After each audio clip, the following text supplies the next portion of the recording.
हम लोग बार बार इस बात को कहते हैं, शिक्षा वास्तव में केवल पुस्तकीय ज्ञान नहीं है। आपको शिक्षित बना सकती है, सर्टिफिकेट दे सकती है, डिप्लोमा दे सकती है, डिग्री दे सकती है, लेकिन जब तक ये शिक्षण संस्थान जिनके लिए स्थापित किए गए हैं, जिनके बीच में स्थापित किए गए हैं, जब तक उनके बीच में हमारा सीधा संवाद नहीं होगा, जब तक समाज की जानकारी, देश की जानकारी, वहां की सामाजिक, वहां की भौगोलिक, वहां की विभिन्न प्रकार की जानकारियों को जब तक हम लोग अपने साथ जोड़ करके नहीं देखेंगे, वह अनुभव जो है वही अनुभव वास्तविक ज्ञानवान है, वो ज्ञानवान बनाएगी। शिक्षित बनना ये शिक्षण संस्थानों का काम है, लेकिन शिक्षित होने के साथ साथ ज्ञानवान भी आप बन सके, यह आपके लिए उससे भी महत्वपूर्ण होगा और वह आपको जीवन के किसी भी संग्राम में विजेता बनने के लिए निरंतर प्रेरित करेगा। उसमें गाना था, मैं उस गाने के लिए नहीं जाना चाहता, महंगाई मार गई, महंगाई मार गई, लेकिन उसकी गाने की अंतिम 3 पंक्तियां थी कि जीवन के बस 3 निशान, रोटी कपड़ा और मकान। ये जीवन की सबसे महत्वपूर्ण आवश्यकता तो हो सकती है, लेकिन जीवन की पहचान नहीं हो सकती। जीवन की पहचान व्यक्ति के व्यक्तित्व से होती है, उसके संस्कारों से होती है, उसके समर्पण से होती है, उसकी सेवा से होती है।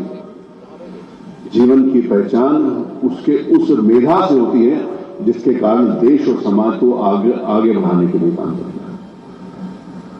उसलिए इस जीवन की पहचान, सौभाग्य से हमने जिस धरती के ऊपर जन्म लिया, ये विश्व गुरु के स्थान पर, जहां पर संस्कार पूरी दुनिया को दिशा देते थे, जहां का समर्पण, जहां की सेवा एक आदर्श के रूप में हम सबके सामने। तो आज इस बात को देखने की आवश्यकता है कि क्या शिक्षा का उद्देश्य है।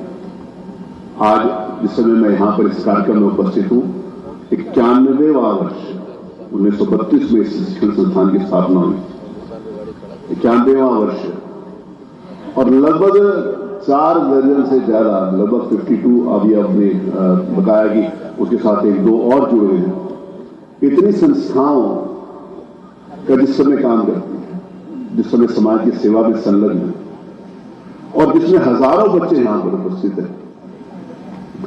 तो ऐसे अवसर के ऊपर शिक्षा के यहां पर आने की आवश्यकता क्या है, क्योंकि जिस समय हम बहुत एडवांस टेक्नोलॉजी के अंतर्गत डिजिटलाइजेशन के युग में आगे बढ़ रहे हैं।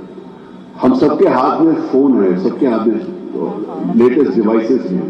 कि समृद्धि आने के 2 रास्ते हैं, आपके पास जमीन जायदाद हो या उद्योग आप शुरू करें, या संपन्न घरानों जन्म ले, राजा महाराजे के घर में जन्म ले, पर उस सारी चीजों को शिक्षा ने 21वीं सदी में बदल दिया। और सबसे बड़ा काम शिक्षा ने यह किया कि गरीबी दूर करने, चेतना लाने का आज एकमात्र माध्यम शिक्षा है। एक व्यक्ति एक जन्म में वो सपने साकार कर सकता है जो आज से पहले कभी संभव नहीं। जब हम सब लोग गांव में बड़े हो रहे थे तो विशेषण के आधार पर कहा जाता था टाटा बिरला, यानी उद्योग समूह, डालमिया, इन घरानों में आप जन्म अपने कर्म से लेते हैं, या राजा या जागीरदार के घर। और आज एक व्यक्ति एक जन्म में इनसे आगे चलकर अपना यश लिख सकता है। ये जो बच्चे बैठे हैं ये निकल कर लिखेंगे,